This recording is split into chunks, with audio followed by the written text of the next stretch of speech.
Hello and welcome back to Stop and Go F1 for this, the final qualifying session of the year. And it was a fun one with lots to talk about, and we'll talk all about that right now.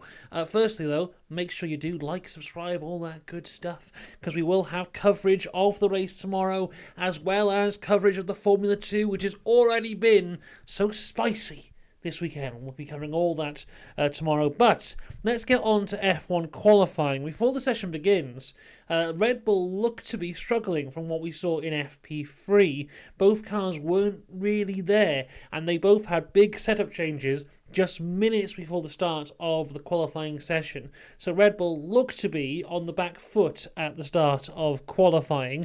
A few track limit breaches in Q1 for Hülkenberg, Sargent and Zhou. Track evolution, huge here, as it has been pretty much everywhere this year. Track evolution has played a huge part in the story of qualifying, so it had to make an appearance here at the final race of the year.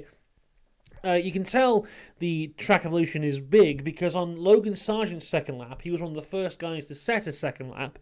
He went fourth. He then had his time deleted due to track limits.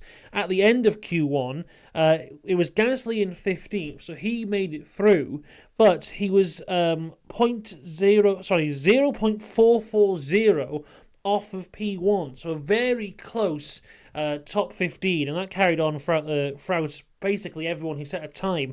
Logan Sargent would be 20th. He didn't set a time. Both his lap times were deleted due to track limits, and this does mean that Alex Albon has beaten Sargent in every single qualifying session this year. 22-0, Alex Albon becoming the first person to do that since Max Verstappen did it to Alex Albon. In 19th was Zhou Guanyu, who was 0.999 off of P1, so just less than a second across everyone who set a time in this qualifying session. Valtteri Bottas was 18th, Kevin Magnussen was 17th, then the big shock was Carlos Sainz, who went out in P16. And I say shock, but Sainz has looked awful all weekend. Of course, he had that big crash in FP2, so couldn't do any running there.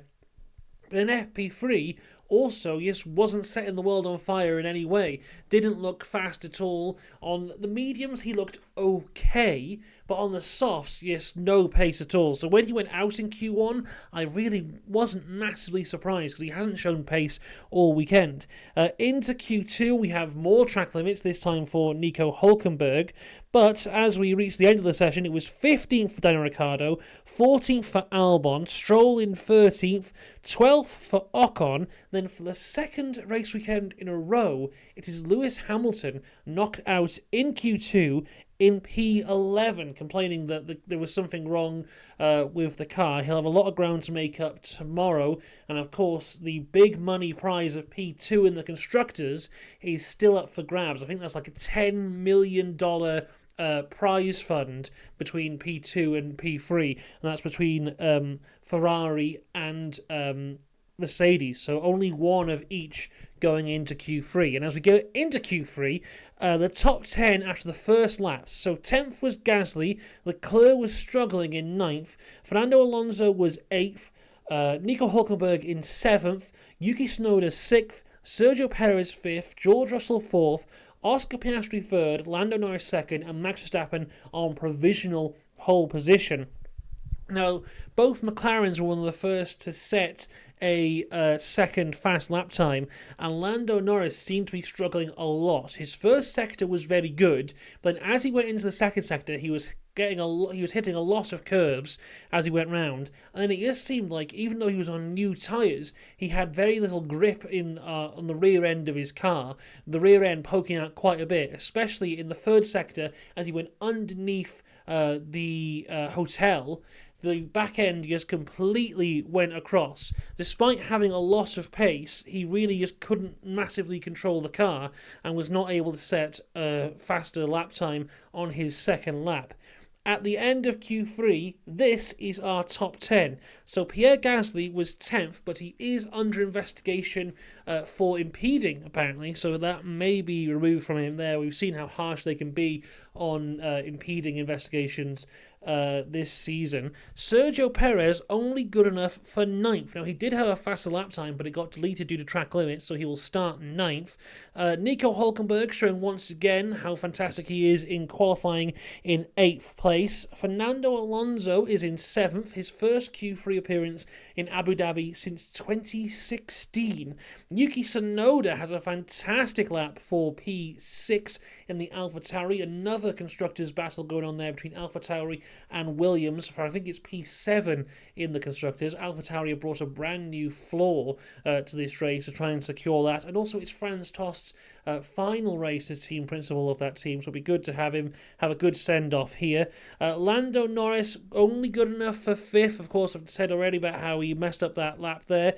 George Russell in 4th. Once again, I've been critical of Russell, especially his race pace and things that he does in the race, but I can't take away from George the fact that he is pretty decent in qualifying, and also when the Mercedes appears to be struggling a bit, George seems to deal with it a lot better than Lewis Hamilton does. Maybe that's due to the fact of all those years in the Williams dealing with troublesome cars.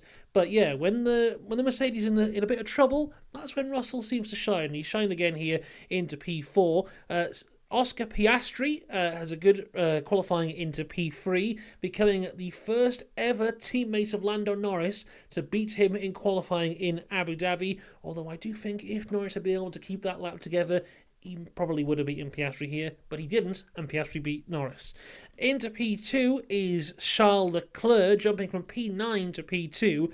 This is his 4th front row in a row. So, we all know how fantastic Charles Leclerc is at qualifying. I would say possibly the best qualifier on the grid today. But yeah, 4 front rows in a row for Charles Leclerc. Fantastic results for him there. And then Max Verstappen takes it P1. So those setup changes that they made just before Q1 proving dividends, because did not look good in FP3, comes into Q3. Pole position.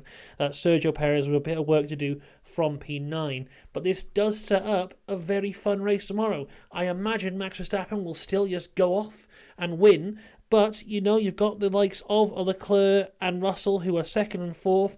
They're fighting for that P2 in the constructors. Have to see what Carlos Sainz can do. Can he find any pace this weekend? Lewis Hamilton definitely not out with it, only starting from P11, so he's still in the mix there. Both McLarens looking quick. Lando Norris will be looking to right the wrong of this qualifying session. AlphaTauri want to keep an eye on as well, because I think they have more pace. So yeah, some really interesting stuff going into the final race of the year. Of course, the Constructors and Drivers' Championships have been settled for quite a long time, but there is still beefs to be settled within those standings. Of course, P4 is being battled for by about 4 different people. So if you care about P4 in the Drivers' Championship, and why the hell wouldn't you? That is still up for grabs there. So lots of interesting stories going into tomorrow, and of course, I'll be here to talk about it with you lovely people this time tomorrow, right here on Stop and Go F1. So make sure you subscribe for that. Until then, though, have a good one. I'll see you tomorrow for the big finale. Goodbye.